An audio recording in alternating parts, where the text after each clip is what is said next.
All right. Hey, welcome to day 253. 365 days towards racial change. My name is Thomas Nyback.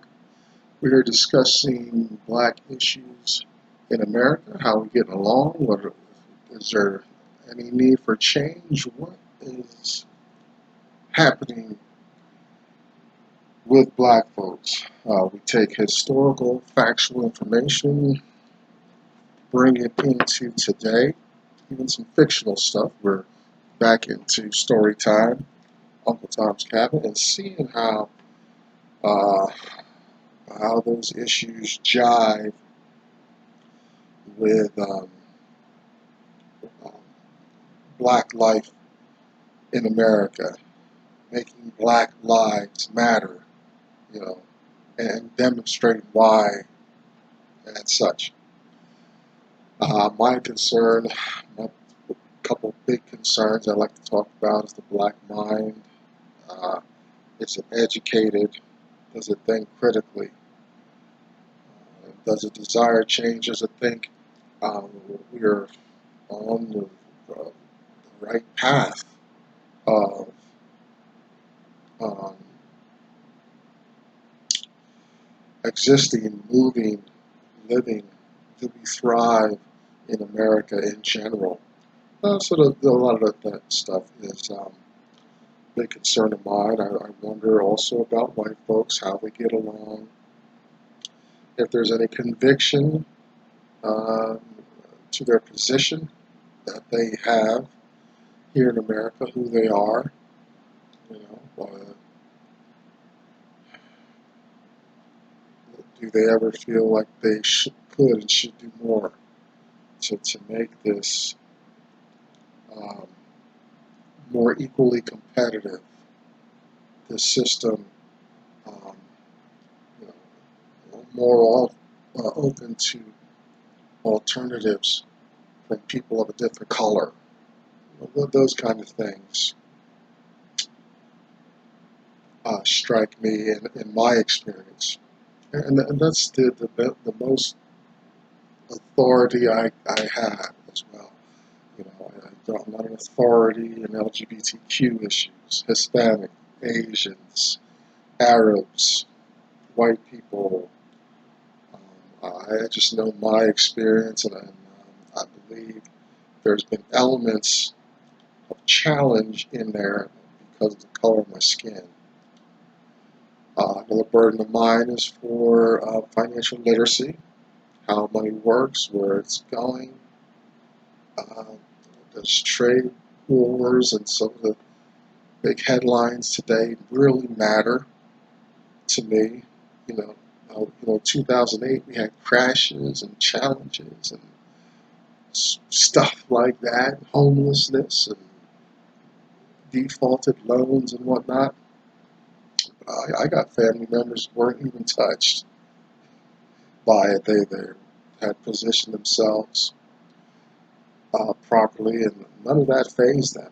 You know, these crises are crises for people who are in a certain sphere, but otherwise it doesn't get touched. It's like my grandmother, my father's mother. I remember I was trying to talk to her about the Great Depression, right?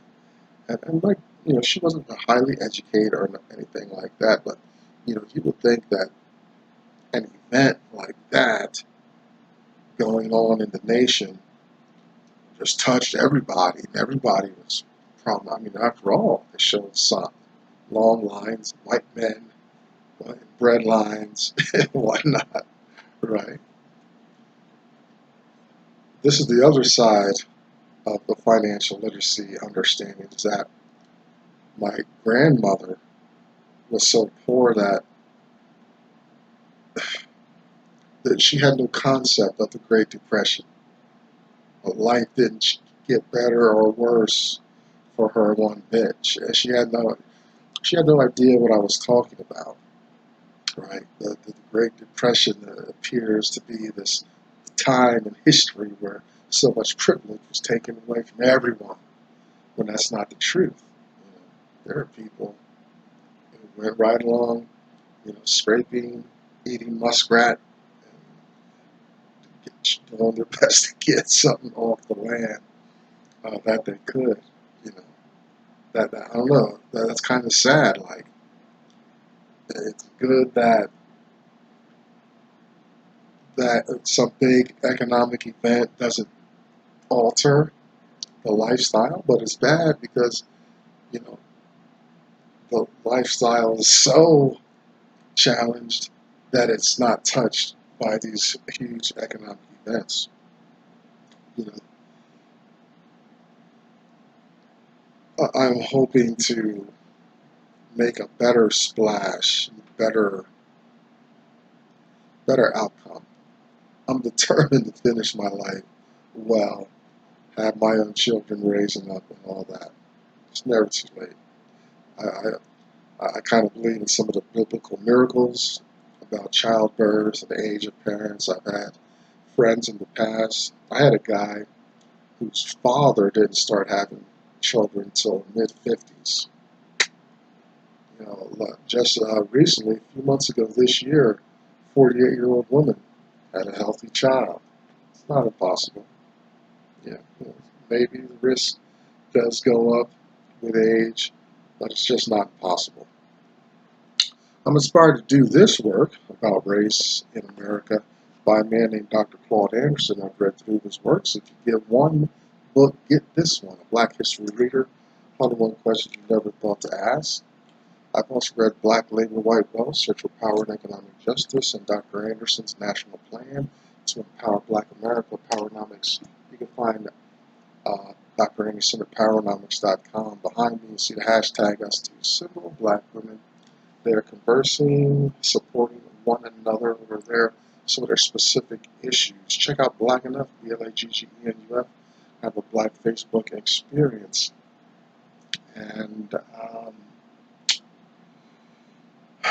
find some way to connect. This is World Wide Web. If you can't find your flavor, how to connect, anywhere here, do what I did. Start your own little project and just see what happens.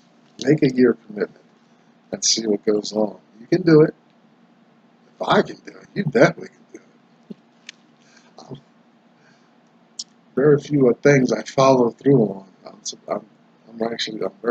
surprised in myself with the longevity of this project. And finally, because we are in story time, Uncle Tom's Cabin, we're taking a look at for the next couple days. Looking at Tom's transitioning. We met him at the Shelby plantation. Now he's just been sold off of the St. Clare plantation. Now he is going somewhere with a Mr. Simon Legree, a brutal slave master. So we're getting some different shades of slave masters, white men in that time in America. It's day 253, chapter 31, titles Middle Passage out of Uncle Tom's Cabin. Middle Passage, he's just saying they travel.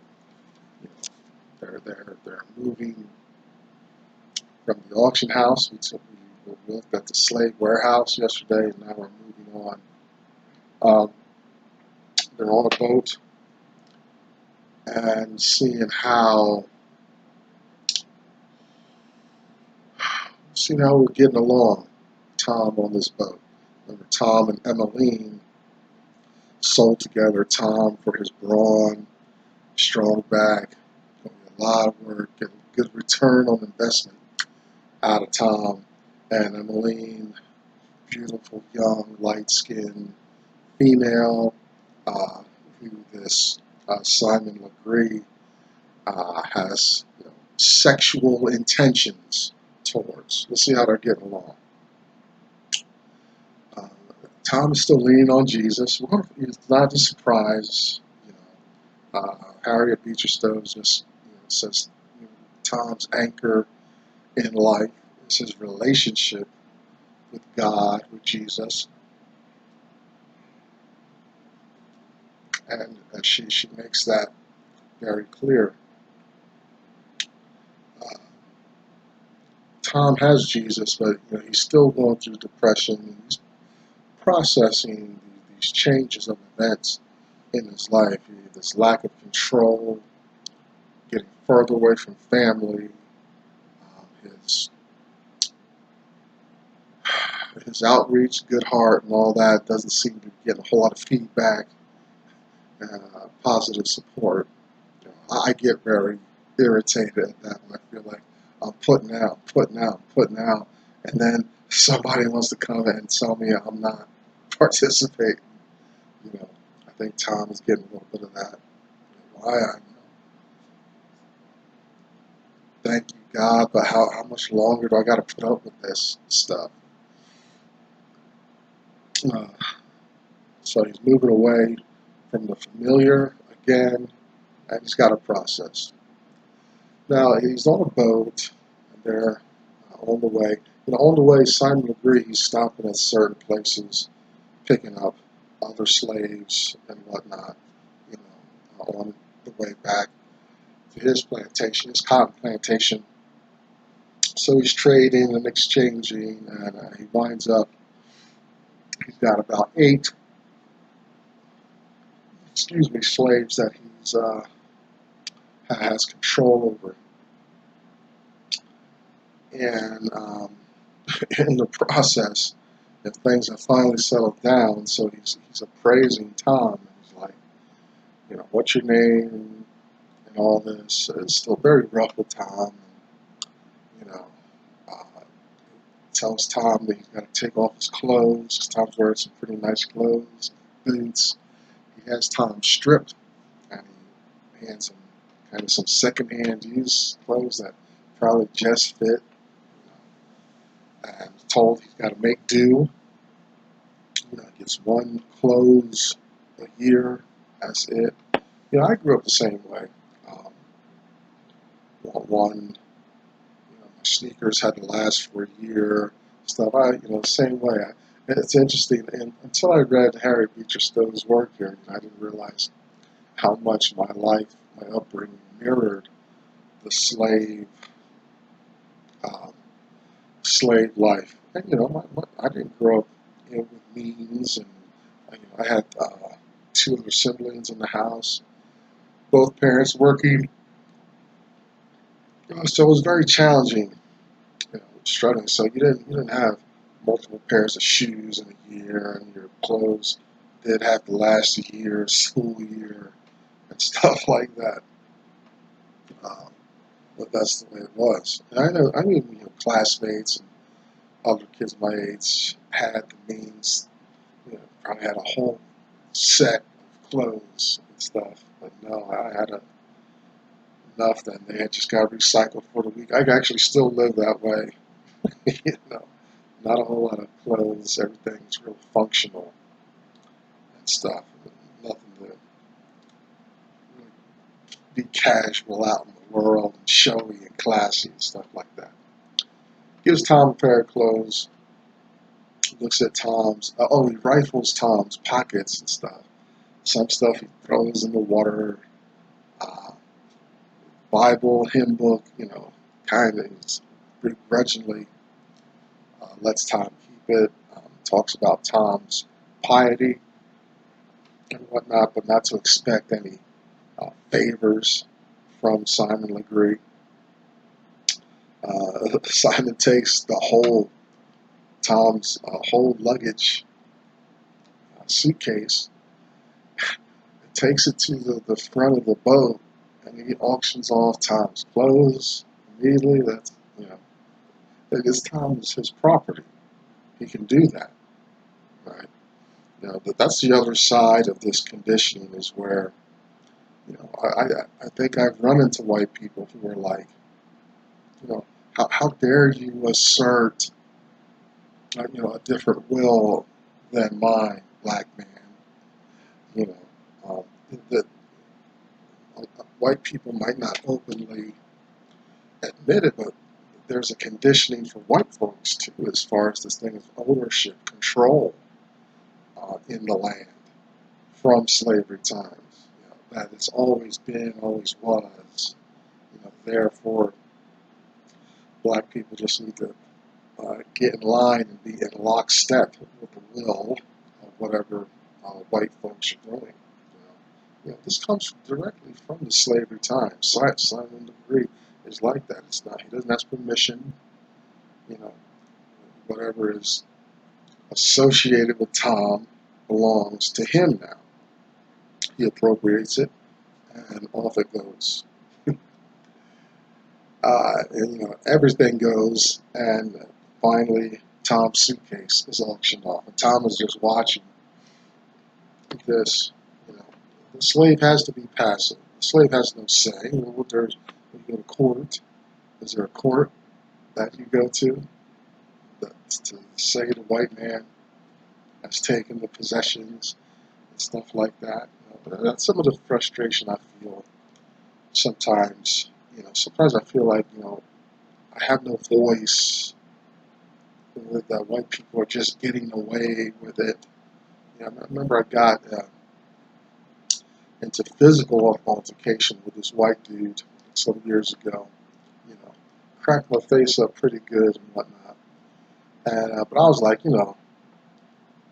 this guy's laughing and joking, blocking the sidewalk, and we had words. But I was like, I've worked all day, and this privileged guy, the best thing he's got to do is mess with a black man on the way home from work, and the attitude and all this white neighborhood of, white people standing around and like, there's no advocacy, no help, there's no rescue. I'm just on my own in the space. I feel like that, though, a lot of times. It kind of brings me to the edge. But, so Tom's like, this is Tom's fate. He's going through the same thing, that same dynamic there. It's exacerbated being a slave because you really have no say. And so he's just got to sit back and take it. That's his lot in life.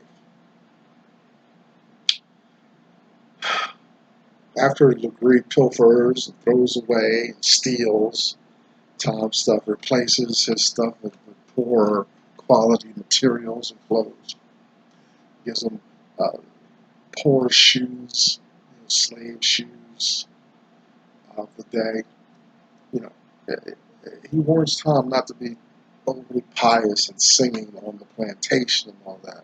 He doesn't want any of that around him on the plantation. And this is the first time we encounter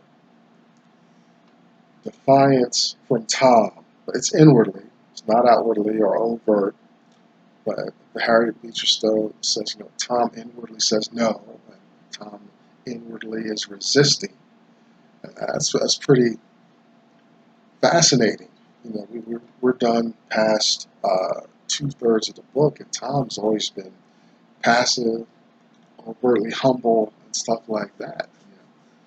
But now Simon Legree is messing with Tom's relationship with God, and that's a whole different thing. You've got to be into your religion if you have one to know there are some different rules, for being persecuted for your faith versus someone just plain old being mean. There's a difference for the religious person. So Simon Legree started to scratch and fool around, harass Tom and Tom's relationship with God, and here's you find the pivot where Tom inwardly at least says, there's resistance there, about this. You can say all you want. I guarantee you, I feel Tom feels like when I get to that plantation now, I'm going to call, pray heaven down, and have worship service all as much as I can. There's a book, if you read the book of Daniel in the Bible, there's a chapter in there similar where Daniel has a lot of enemies arrayed against him, and his enemies are like, there's no way we're going to mess with this guy unless we get him on something concerning his God. So they encourage the king to pass a law to say that anyone get caught praying to another god gets put to death and all this stuff, torture and stuff. Daniel, aware of the law, is like, whatever. His custom is to every day, he's Jewish, every day he gets in front of his window, I think facing Jerusalem, and he opens it, all the world can see, and he prays to his God, and the, the evil governors and stuff capture Daniel, bring him before the king, and all this, and that's the story of Daniel in the lion's den. Well, they throw him in there, but Daniel survives. The lions, they're hungry lions, don't mess with him. So the king pulls Daniel out and calls the other, governors and officials, throws them and their family into the pit. And the Bible says that these people are torn to bits before they reach the floor of the pit. Ooh. So that's who we're dealing with. That's the kind of person we're dealing with in Tom's character here.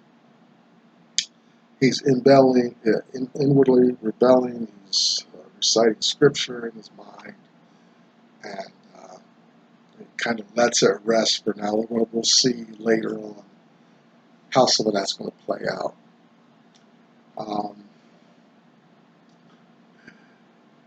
Legree turns his attention to Emmeline. He's a little excited. The young girl he's purchased and all that. She's a slave property and all that. And so her duties are going to be apparent. We'll not do any spoiler alerts, but we're going to be talking real about sexuality for slaves and slave masters and all that.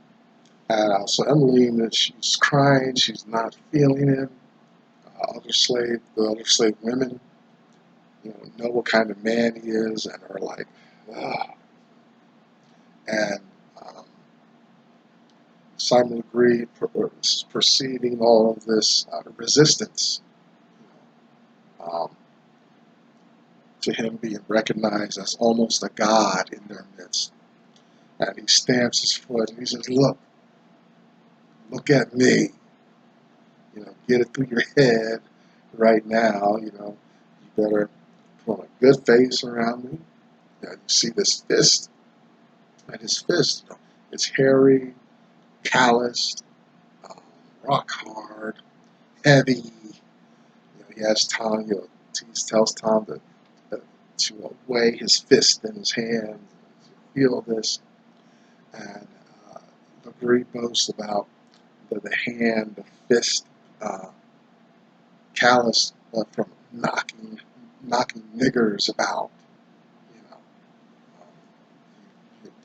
You can imagine the Legree plantation is a place where the slave made one, two mistakes at the most, but they'd have it down. Whatever the duty, task, command was. I doubt anyone got up to 3 strikes and stayed healthy. It's best to get it watching the example of someone else get punished, and so you'd have it down, without having to experience sharp blows, probably about the head. He